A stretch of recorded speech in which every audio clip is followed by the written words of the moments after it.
हिस्सा है और वो तीनों तरफ है, उसके बीच में गजा का इलाका है जहां फलस्तीनी आबाद है। मैं उन्हें मुसलमान कहता हूं कि हमने एक बहुत बुरी आदत डाल दी है कि लोगों को उनकी कौमों के नाम से पुकारते हैं, और वो कौमों के नाम से इसलिए पुकारते हैं कि उन कौमों का नाम जो है वो अंग्रेजों ने उस वक्त रखा था जब इस उम्मत को तकसीम कर रहे थे। तो मुसलमान जो गजा के हैं वो एक बहुत बड़ी जेल के अंदर रहते हैं, जिसके एक तरफ समंदर है, एक छोटे से कोने का हिस्सा जो इसराइल है, बाकी तीनों तरफ मिस्र की मुसलमान अक्सरियती इलाका है जिस पर सीसी जैसे सेकुलर लिबरल जो हैं वो हुक्मरान है, और वो उस रास्ते को नहीं खोलते, ना उन तक खुराक पहुंचाने देते हैं। लेकिन वहां से रॉकेट हमले जो हैं वो इसराइल पर जा रहे हैं, और इसराइल जो है वो समझता है कि उसका जो एयर डोम है बहुत मशहूर, वो भी किसी हद तक नाकस होता है और वो उन पर हमलावर हो जाता है। ये तो जंग की सूरत हाल। ये मनाजर को पहली दफा नहीं आए हैं, कुछ देर चलते हैं, हम रोते धोते हैं, अपनी उम्मत का मातम करते हैं, मुसलमानों का मातम करते हैं, इसराइल को गालियां देते हैं, यहूदियों के बारे में गुफ्तगू करते हैं, पूरी दुनिया के बारे में, अमेरिका के बारे में बात करते हैं, कहाँ चला गया आलमी ज़मीर, कहाँ चला गया सब कुछ, कहाँ मर गई उम्मत मुसलमान, कहाँ चले गए सब के सब लोग। ये कहानी जो है ये बार बार दोहराई जाती है, और ये 1948 की पहली जंग से आज तक दोहराई जा रही है। इस तरह की गुफ्तगू हर टीवी चैनल पे आपको मिल जाएगी, इस तरह की गुफ्तगू हर यूट्यूब के चैनल पे आपको मिल जाएगी। आंखों से आंसू बहाते हुए भी और गुस्से में भी लोग करते रहेंगे, लेकिन मामले को रसूलुल्लाह सल्लल्लाहु अलैहि वसल्लम की अहादीस और कुरान पाक के हवाले से समझने की और उसके हिसाब से लायामल इख्तियार करने की असल जरूरत जो है उस पर कोई तवज्जो नहीं देता। यही वजह है कि हम अपने अहदाफ हासिल नहीं कर पाते, और ना हम सुरखरू हो पाते हैं, और ना हमारी अल्लाह तबारक तआला नुसरत फरमाता है। पहली बात तो यह है कि 1920 में जिस वक्त यहूदी यहां आकर आबाद होना शुरू हुए थे, तो उस वक्त कुरान पाक की एक पेशगोई जो थी वो सच साबित हो रही थी।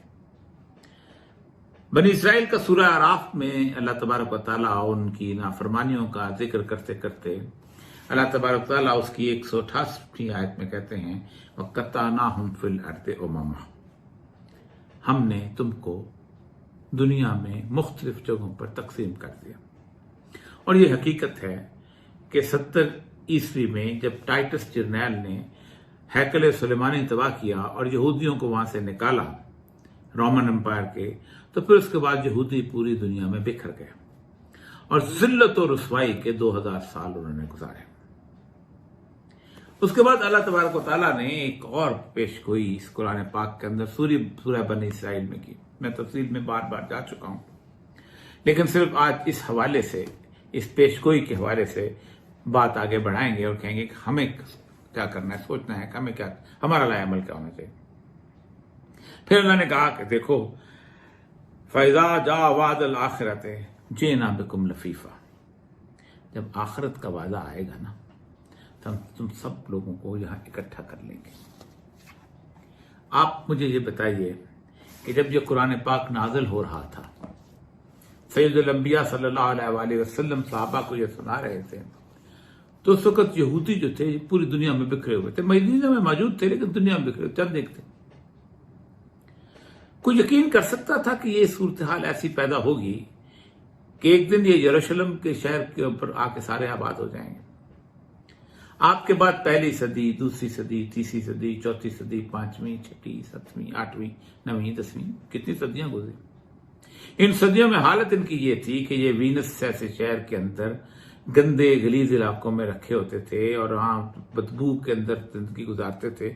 शहर आना होता था तो एक लंबी सी तख्ती पेपर लिखा होता था, मैं यहूदी हूं, तो आ जाते थे। पोलैंड जैसे इलाके के अंदर शिंडलर्स लिस्ट, खानदान बर्बाद, बेकार, घीटोस में रहते थे, तबाह बर्बाद जिंदगी। मिलान से निकाले गए, टस्कनी से निकाले गए, इजाबेला फर्डिनेंड ने इनके साथ वो हशर किया जिसका तस्वर कोई सोच सकता था जो वापस यरूशलेम आ जाएंगे। हिटलर, अभी कल की बात है, 1945-40 की बात है, 1920 लगा लें, जब वो बहुत बड़ा उठा था, लेकिन आया पावर में तो 1930 के बाद आया। 6 लाख यहूदी पकड़ के उसने इस बुरी तरह उनका कत्लेआम किया कि उनकी हड्डियों को मशीनों में डालकर खाद बनाई, जिसको हॉलोकॉस्ट कहते हैं। कोई यकीन कर सकता था कि कुरान जो कहता है जेना बिकुम लफीफा, वापस आ जाएंगे? तो पहली बात है कि वो वापस आ गए, और इनके वापस आने के बाद वहां पर जो मुसलमान आबादी थी, जो वहां पर उन्होंने उनसे लड़ना शुरू। पहली बात है मुसलमान आबादी ने खुद उनके लिए फैसिलिटेट किया, उनको जमीनें बेची और सब कुछ किया, और वापस और उनको आबाद भी किया। आबाद जमीनें थी ऐसी जो कि बंजर पे आबाद थी। कौन जानता था कि कल को ये मुकम्मल तौर पर मुनज़्ज़म ग्रोह बनना चाहते हैं।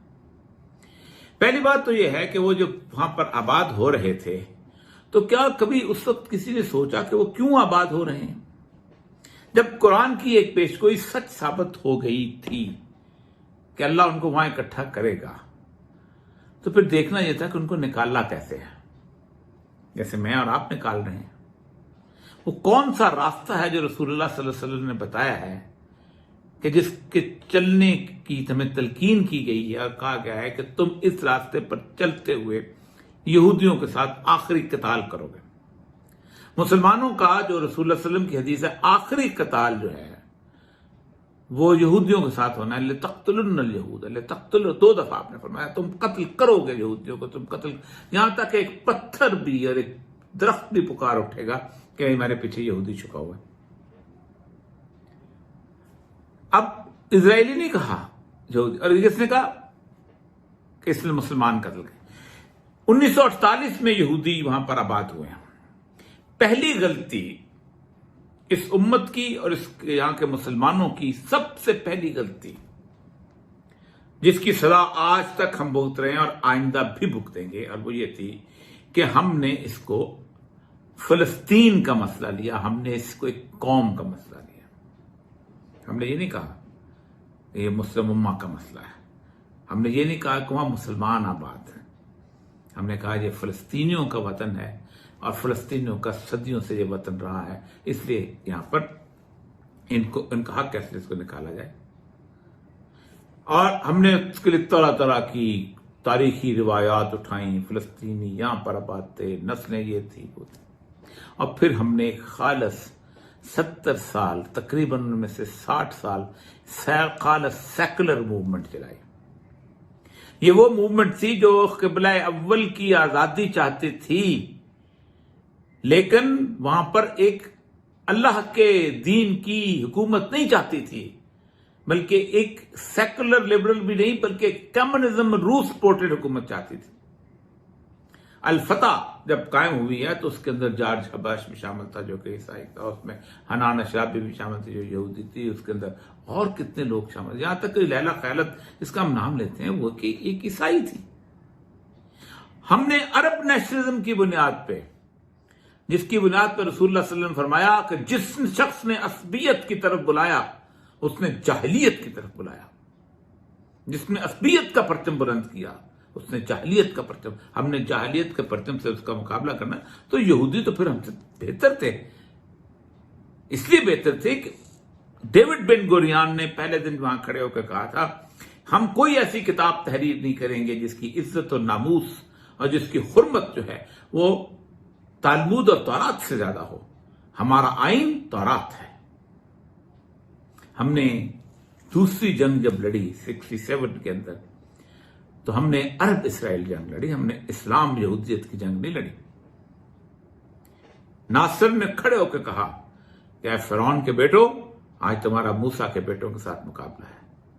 उसने अल्लाह की गैरत को ललकारा। जब अल्लाह की गैरत को ललकारा जाता है तो मूसा के हवारी कुछ भी हों, फिरौन से ज्यादा अल्लाह को प्यारे होते हैं। हमने 73 की जंग लड़ी, रूस और अमेरिका की जंग लड़ी। आज अगर किसी हद तक कोई मुसलमान वहां पर जिहाद के लिए जाने के लिए तैयार होना चाहता है, तो पूरी मुस्लिम उम्मा के तमाम हुक्मरान सबसे बड़ी रुकावट है। क्या आप समझते हैं कि बुरनाई से एक शख्स उठ के जिहाद करने के लिए फिलिस्तीन जा सकता है? मलेशिया से जा सकता है, इंडोनेशिया से जा सकता है, बांग्लादेश से जा सकता है, पाकिस्तान से जा सकता है, ईरान से जा सकता है, इराक से जा सकता है, शाम से जा सकता है, सऊदी अरब से जा सकता है, मिस्र से जा सकता है, सूडान से जा सकता है, मराके से नहीं जा सकता। उसकी सरहद पर पहरेदार खड़े हैं। खबरदार, जहाज पे जाना चाहते हो, दहशतगर्द। कहते मेरे बच्चे भाई मर रहे हैं, मुसलमान मर रहे हैं,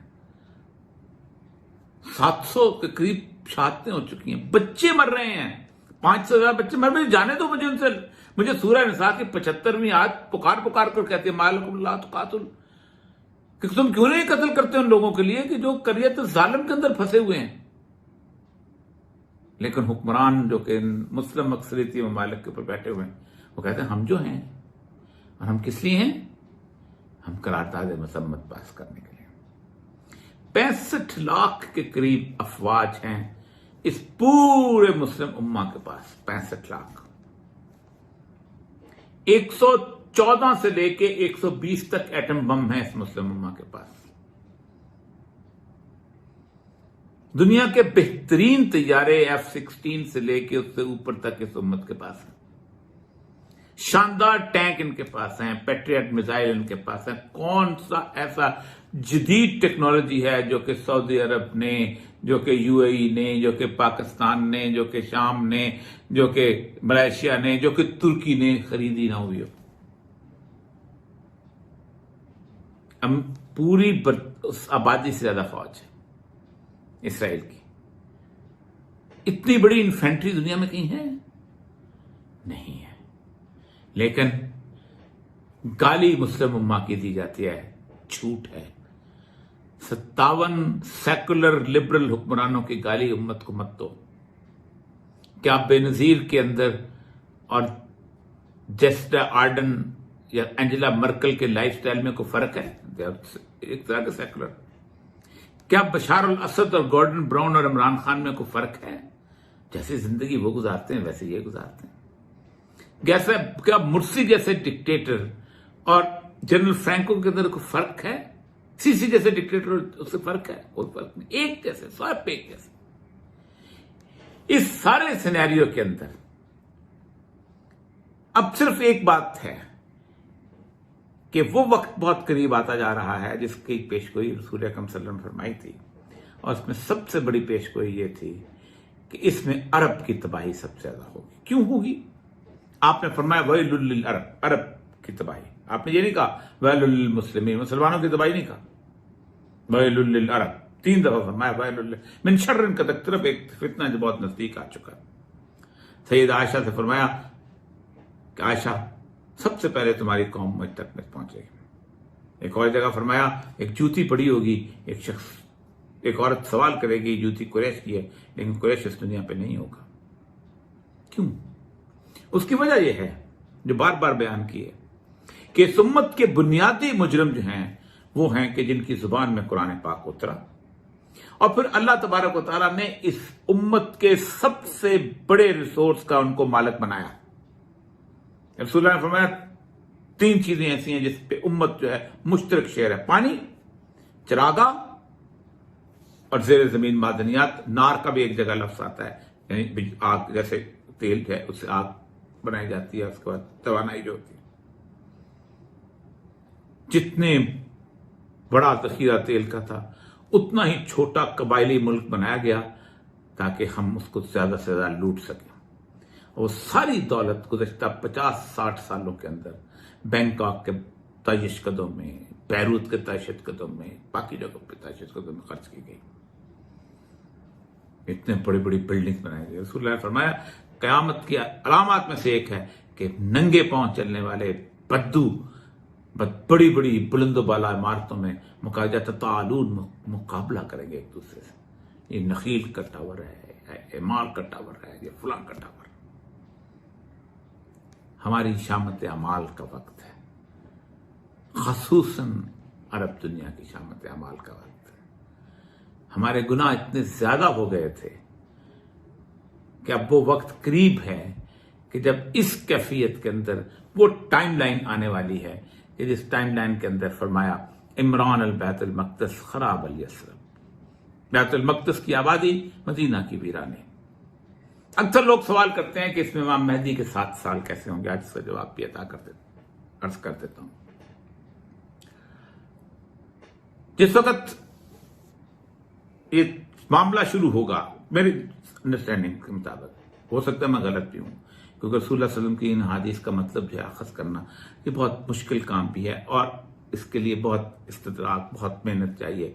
मैं एक बहुत मुब्तदी आदमी, मेरी बात अगर समझ आए ठीक है, इख्तलाफ करें तो आपकी राय हो सकता है बेहतर हो, लेकिन मैं जहां तक समझा हूं कि ये जो अरसा है कि जिसके अंदर बैतुल मक़दिस सेंटर स्टेज बनेगा और मदीना वीरान होना शुरू होगा, तो मदीने के अंदर हालात खराब होंगे, क्योंकि उन्होंने उस रास्ते में जो पूरा इलाका है नील के दरिया से लेकर फुरात के दरिया तक, इस पर कब्जा करने की कोशिश करनी है। और इस दौरान में एक साहब जो हैं वो मदीना से भाग कर, रसूल सल्लल्लाहु अलैहि वसल्लम ने इमाम मेहदी की जो अलामात बताई हैं, मेहदी का लफ्ज़ बहुत कम, एक जगह शायद इस्तेमाल है, बाकी जगह सिर्फ अमीर का या एक फर्द का या एक मेरी सैयदा फातिमा की औलाद में से एक शख्स का, मेरे अहले बैत में से शख्स का इस्तेमाल हुआ लफ्ज़ हुआ है।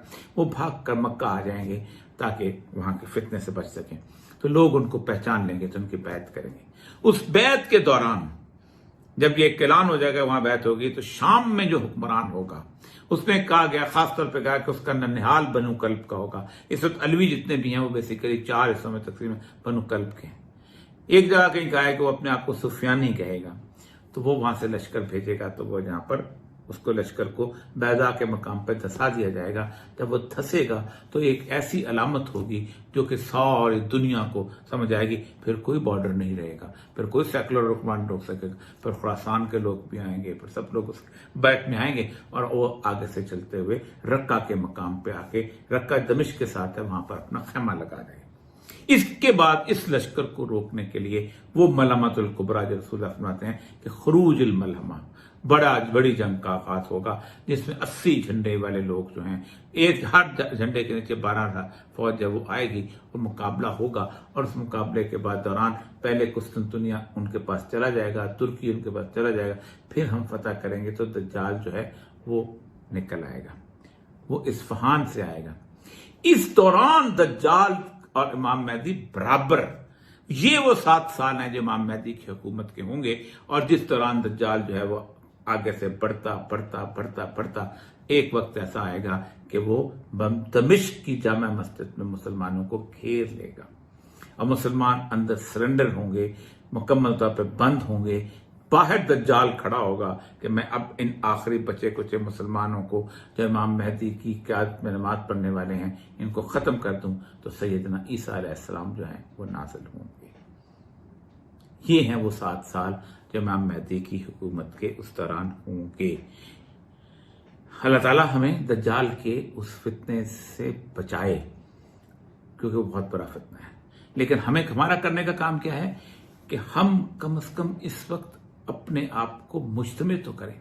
मेरी एक सजेशन है इस वक्त, आज मैंने एक और भी दी है, अपने टीवी प्रोग्राम में भी दी है, कि कम से कम यरूशलेम के लिए, अल-कुद्स के लिए या दज्जाल की फोर्सेस से लड़ने के लिए कम से कम एक फोर्स तो तश्कील करे ये उम्मत, ना उसको भेजे, तैयार तो करे। ये मुसलमान हुक्मरानों पे कर्ज है